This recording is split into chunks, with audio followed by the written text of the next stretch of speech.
Today, lads, I'm going to be doing an on-the-move Q&A, and I'm actually going to be answering some of the questions I've never answered before, some of the more private and personal things about my life. So come along, have a day in the life with me, and I will answer your questions as I do my daily work. So I'm in the office in my new favourite room, the podcast room. And so actually one of the questions someone asked me was, why did I start a podcast? And the reason why is because there's not many times in life where you get to just sit down, zone out from technology, put some headphones on and actually listen to a good friend speak and actually have the conversations that build new businesses, that inspire ideas in you.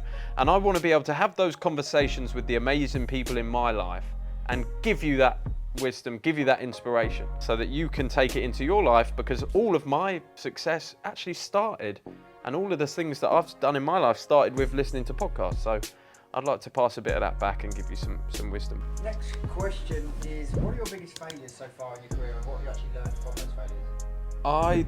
One of the interesting things about me is that I don't believe in failures. So I've of course had many times in my life where things have not gone my way. I've lost fights, I've closed businesses down. I tried 3 or 4 businesses before my business now.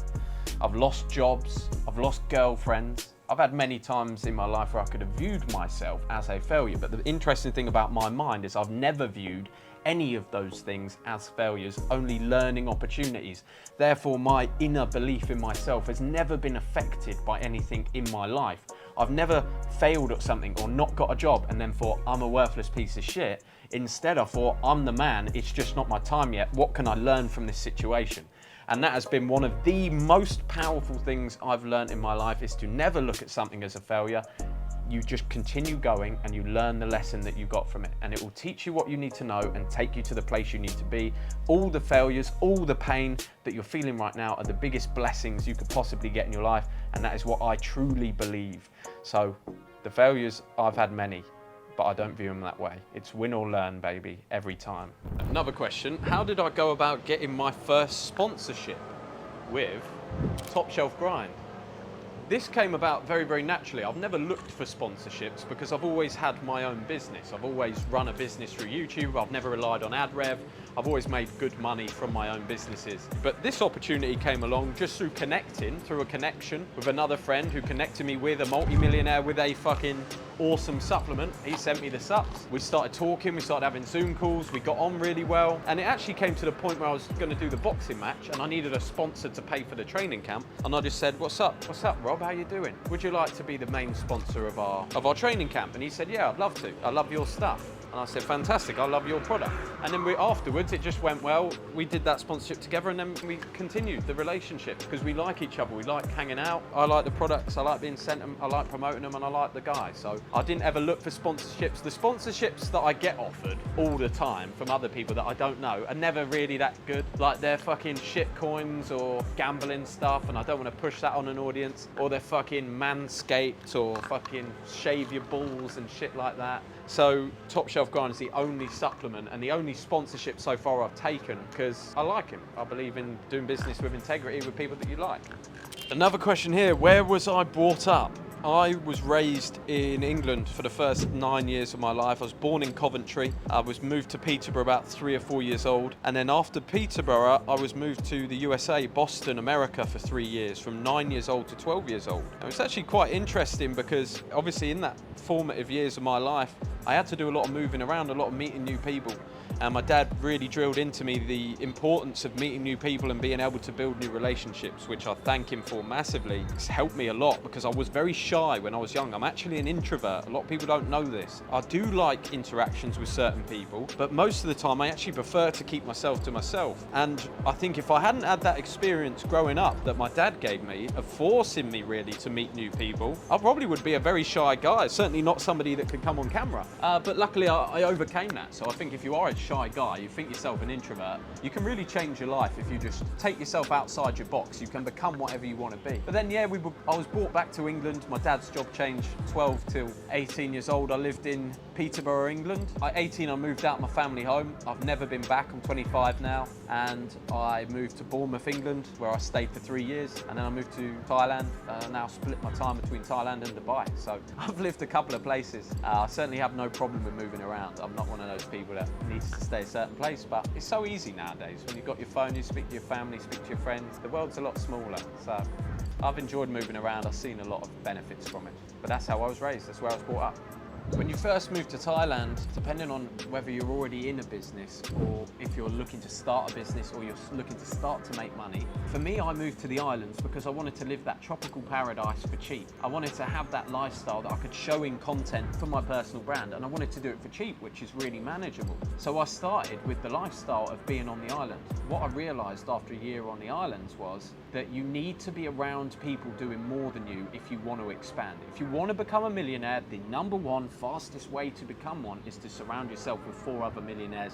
You will become the 5th. Everybody knows that, but when you're on the island, it's just travelers and fucking brokies where you can live 10 grand a month there, you live like a king, nobody wants to make any more. So I actually spoke to Imran Gadzi about this, and he said, Jack, the first thing you've got to do is get yourself off those islands. That was just over a year ago. I was making no more than 20 grand a month.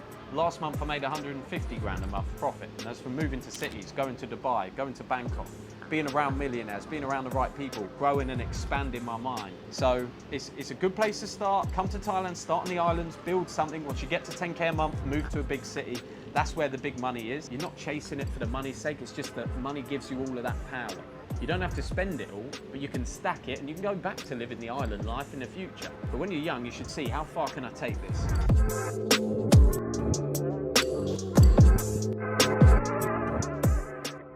As a young man, if you want to get women, the sole focus has to be yourself. I actually spoke to a guy the other day. He stopped me in the street in Bangkok and he asked me to rate him out of 10. He said he's going out cold approaching every day and he's having no luck. And the problem was, this guy had put his pure focus on getting women. And a lot of guys ask me this question, how do I get girls? How do I get girls? It's like, getting girls is a very small part of my life. It's like 10% of my time is thought about that.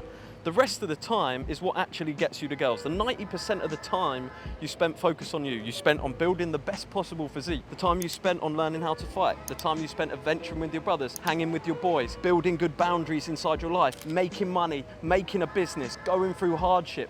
That's what creates this man that a woman would want to be with. It's not the man who has all the tricks of the trade to try and get women. As a young man, you focus on your fitness and your health first, looking the best you can possibly look, getting your style under control, getting yourself sorted out so that you look good and presentable. That's your number one thing. Then you work on your personality. You read books. You become an interesting individual. You travel the world. You build a business. You make money. At that point, you're going to have trouble keeping the women away, not finding the women. People just get it switched up. So take the focus away from the girls. They don't matter. The focus is you. The girls will come.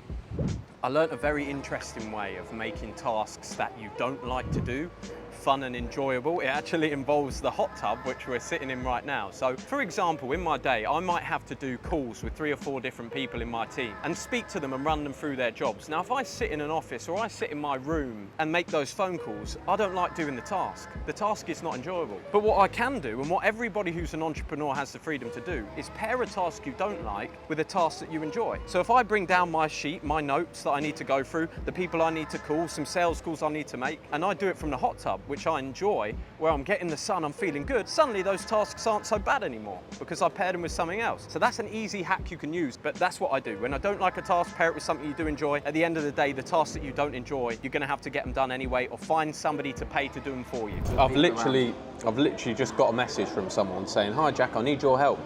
You're a big source of inspiration for me. I'm now in Chiang Mai, Thailand, planning to go to Samui. I'm struggling with meeting the right people and surrounding me with them. My friendship bar is quite hard, so I need good entrepreneurs who are making good money."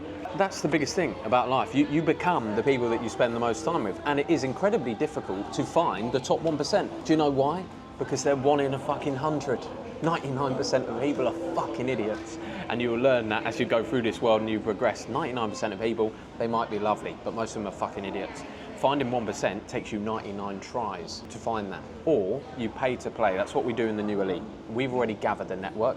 We put the barriers in place so that there aren't idiots in there. So we turn people away. This guy, later on in his message, he said, "I got turned away from the New Elite type form." Why? Because he's broke, he doesn't make any money. So it's very difficult, without saving up some money, without paying to play, to find the right people. On the other hand of that, if you do save up the money, if you do pay to play, you're instantly around the guys that can take you to the next level. We've got another guy, Day. I'll post his testimonial, I'll link it in this video. He made 30 grand his first month after one phone call with me. I told him how to do a re-offer inside of his business, connected him with the right people. He paid to join the New Elite and he made 30 G's, $30,000 in his first month. So we've got a ton of testimonials like that. Being around the right people is the number one most important thing. It's what you should focus on. You become the people you spend time with, and it's helped me incredibly in my journey. So guys, if you are thinking about joining the New Elite, check out this ad that we've put together. Shows you a little bit what it's like inside the Brotherhood, and click the link below, book a call with our team.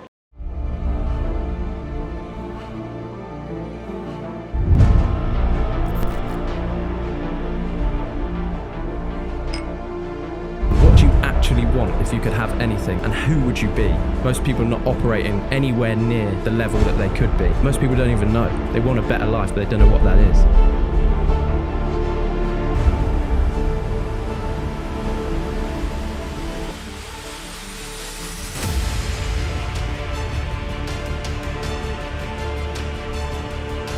The quickest way to become the person you want to become is to get new friends. You only need to hear one thing slightly differently and it pushes you to that next level. If the pack that you're rolling with is destructive, it's going to destroy you. No matter how strong-willed you are, if you keep hanging out with those people, you'll be the same as them. But it works the other way around. If you're with 5 guys that are absolutely killing it, you'll become the 6th.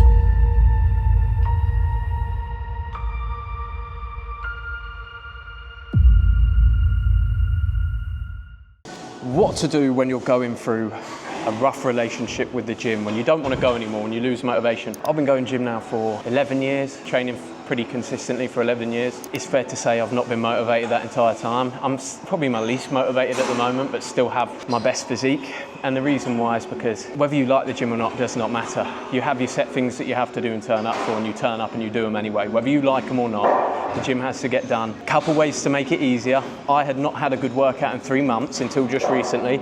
I was taking a lot of nicotine through those nicotine pouches. That was killing my gym motivation. I know that's not the same for everyone, but for me, when I got rid of them, enjoyed the gym again. Another one is kind of cut back on your caffeine. You should have natural energy from sleep, from rest, from real food. You shouldn't need big pre-workouts. And another one's grab a gym buddy. I'm training with Max, my good friend. He's my cameraman as well. And when you train with a buddy, you're held accountable. Some days you want to leave the gym early, and having a buddy there means that you can't.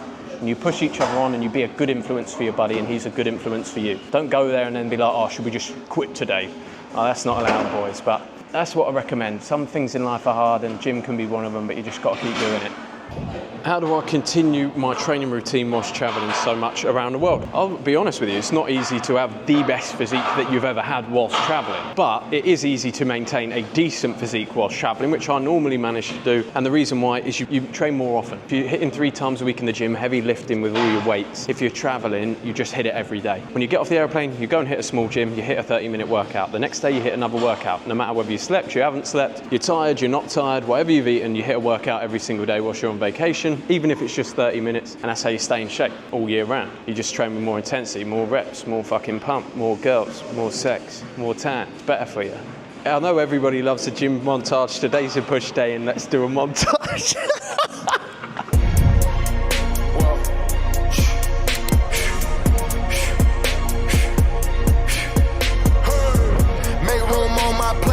Just said my grace and then I ate. Got a particular taste. I just stuffed my pockets in my face. Okay, let's have a debate. We talking about popping, I promise I'm feeling the way.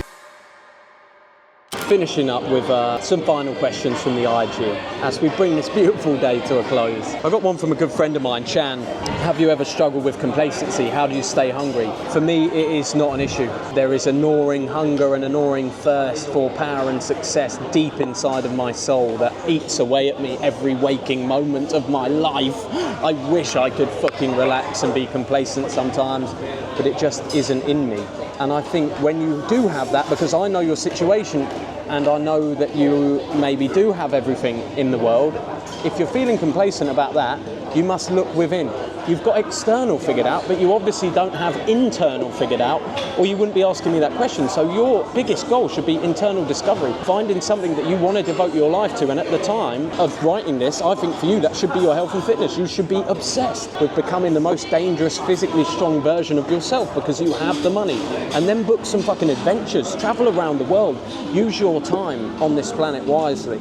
And be grateful. Put yourself in difficult situations to reappreciate your life. So I love you, champ. You're a great fucking guy. That's just some love from the bottom of my heart. So you can do with that as you will, and anyone else can also do what you want with that.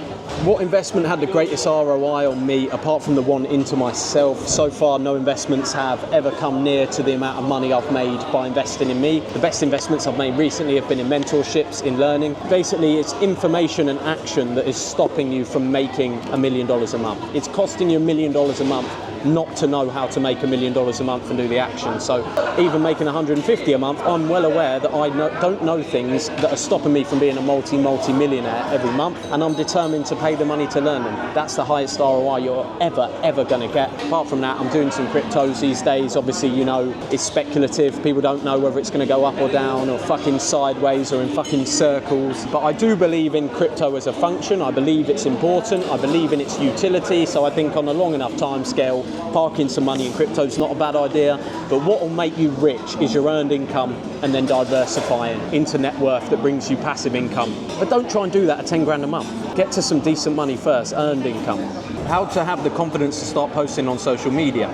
You're not going to have the confidence first. That's what most people don't realise. You get the confidence after you start. You have to be brave first. You have to not have the confidence and do it anyway, compared to have you wait until you've got the confidence. Because I didn't have the confidence. Watch my first ever YouTube or my first ever Instagram reels. I didn't have much confidence. The confidence built over time through perfecting the craft. One thing I realised quite early on in life is that people don't actually give a fuck about you. They don't think about you. They don't care about you. They very rarely think about anybody but themselves. And that for me was a nice feeling, because I thought I could just say whatever I want and everyone's going to forget about it in 10 seconds.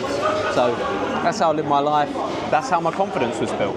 Also, give the best version of yourself to the world. Become the best version of you. Be proud of yourself on camera. You should be putting content out that's good. When someone comes to me and they say, I just hate the videos on my page, I'm like, why the fuck are you making them then? It's your page. You've got to love them. If you don't love the way your Insta looks, if you don't love the reels you're putting out, why are you doing it? You have to be your own biggest fan. Make stuff you like.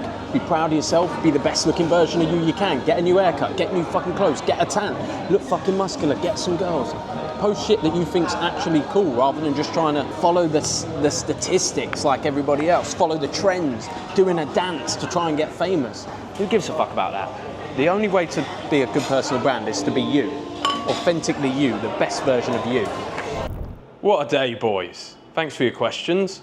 Hopefully we dropped some wisdom there. If you want to join us in the New Elite, go and hit the link below, book a call with my team. Be a pleasure to see you inside, help you level up your life. We do a Q&A inside the New Elite every week on video call, where we go through people's individual problems, review their social media, give them tips and tricks, help them with their business. So it's a lot more than just a network. There's a lot of coaching involved as well, which is why we've got people leveling up so much. But lads, it's been an absolute pleasure. Thank you, Max, for filming me all day, being with me all day. Thanks for watching, boys. See you on the next one. Whoopah, whoopah!